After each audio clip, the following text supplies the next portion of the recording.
नारद जी ने पूछा, मुनि, दक्षिणाहीन कर्म के फल को कौन भोगता है? साथ ही यज्ञ पुरुष ने भगवती दक्षिणा की किस प्रकार पूजा की थी, यह भी बताइए। भगवान नारायण कहते, मुनि, दक्षिणाहीन कर्म में फल ही कैसे लग सकता है, क्योंकि फल प्रसव करने की योग्यता तो दक्षिणा वाले कर्म में ही है। मुनि, बिना दक्षिणा का कर्म तो बलि के पेट में चला जाता है। पूर्व समय में भगवान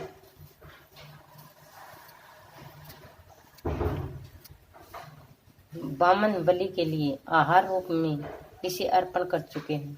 नारद अस्त्रीय और श्रद्धाहीन व्यक्ति के द्वारा श्राद्ध में दी हुई वस्तुओं को बलि भोजन रूप में प्राप्त कर लेते हैं। शूद्रों के संबंध रखने वाले ब्राह्मणों की पूजा संबंधी द्रव्य निषिद्ध एवं आचरणहीन ब्राह्मणों द्वारा किया हुआ पूजन तथा गुरु में भक्ति न रखने वाले पुरुष का कर्म, ये सभी बलि के आहार हो जाते हैं। इसमें कोई संशय नहीं। मुने, भगवती दक्षिणा के ध्यान, स्त्रोत्र और पूजा की विधि के कर्म कंडप शाखा में वर्णित है। वह सब मैं कहता हूँ, सुनो।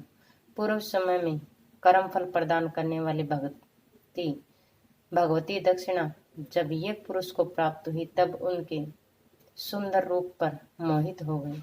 ऐसी स्थिति में उन्होंने उस देवी की स्तुति की।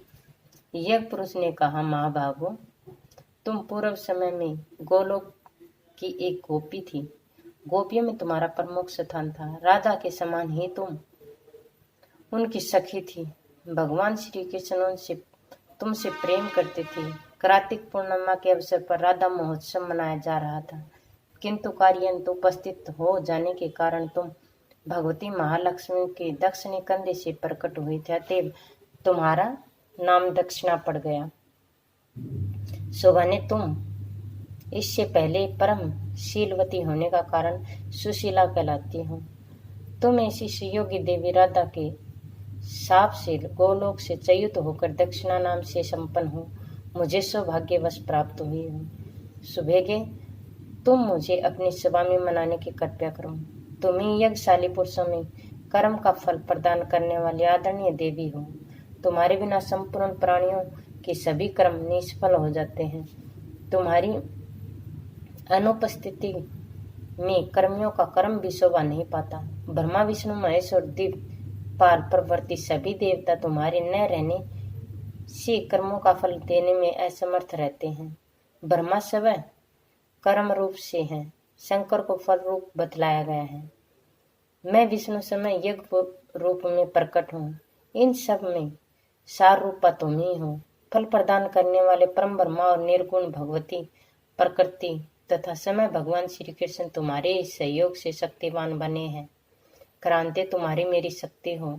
वराने तुम जन्म जन्मांतर में निरंतर मेरे समीप रहो और मैं तुम्हारे संपूर्ण कार्य में सहायता देने में सफल बना रहूं। यज्ञ पुरुष इस प्रकार प्रार्थना करने पर यज्ञ की अधिष्ठात्री देवी भगवती दक्षिणा प्रसन्न होकर उनके सामने उपस्थित हुई और उस महाभागी यज्ञ को उन्होंने अपना सभा में मना लिया।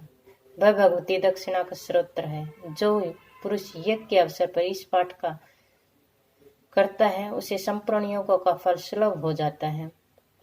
इसमें संशय नहीं। सभी प्रकार के योगों के आरंभ में जो पुरुष स्रोत्र का पाठ करता है, उसके सभी यज्ञ निर्विघ्न संपन्न हो जाते हैं। ये ध्रुव सत्य है। ये स्रोत्रों तो कह दिया। अब ध्यान और पूजा विधि सुनो। अब विद्वान पुरुष को चाहिए कि शालिग्राम की मूर्ति में अथवा कलश पर आह्वान करके भगवती दक्षिणा की पूजा करें। ध्यान करना चाहिए। भगवती लक्ष्मी के दाहिने कंधे से प्रकट होने के कारण दक्षिणा नाम से विख्यात ये देवी साक्षात कमला की कला है। संपूर्ण यज्ञ यज्ञादि कर्मों में अखिल कर्मों का फल प्रदान करना इनका सहज गुण है। ये भगवान विष्णु की शक्ति स्वरूपा है। सब ने इसकी वंदना की। ऐसी शुभा सुधिका, सुधिरूपा और सुशीला नाम से प्रसिद्ध भगवती दक्षिणा की मैं उपासना करता हूँ। नारद इस मंत्र से ध्यान करके विद्वान पुरुष मूल मंत्र से बगदायनी देवी की पूजा करें। पाद अर्धे आदि सभी इस वेदों का मंत्र के द्वारा अर्पण करके मंत्र ये है। ओम श्री क्लीं ह्रीं दक्षिणाय स्वाहा। सुधीजनों को चाहिए कि श्रव पूजिता इस भक्ति दक्षिणा की अर्चना भक्ति पूर्वक उत्तम विधि के साथ करें। ब्रह्मण इस प्रकार भगवती दक्षिणा के उपमान कर दिया। उस उपज्ञान सुख वृत्ति और संपूर्ण कर्मों को फल प्रदान करने वाला है। भूमंडल पर रहने वाले भारतवर्ष का जो भी पुरुष देवी दक्षिणा के इस चरित्र का सावधान होकर श्रवण करता है, उसके कोई भी कर्म अधूरे नहीं रह सकते। पुत्रहीन पुरुष गुणवान पुत्र के पिता होने का सौभाग्य प्राप्त होता है। जो भार्यावन हो उसे परम सुशीला सुंदरी पत्नी सुलभ होती है। साथ ही उसका घर कुलीन पुत्र वधु से संपन्न हो जाता है। पुत्र उत्पन्न करना, विनय, मधुर भाषण, पातिव्रत्य और शुद्ध आचरण, ये सभी सद्गुण उस पुत्र वधु में रहते हैं। विद्याहीन विद्वान, दरिद्र धनवान, भूमिहीन भूमिमान और प्रजाहीन व्यक्ति श्रवण के प्रभाव से प्रजावान बन जाते हैं। संकट, बंधु विच्छेदन, विपत्ति तथा बंधन के अवसर पर 1 महीने तक इसका स्मरण करना पुरुष इन सभी विषम परिस्थितियों से छूट जाते हैं। इसमें कोई संशय नहीं।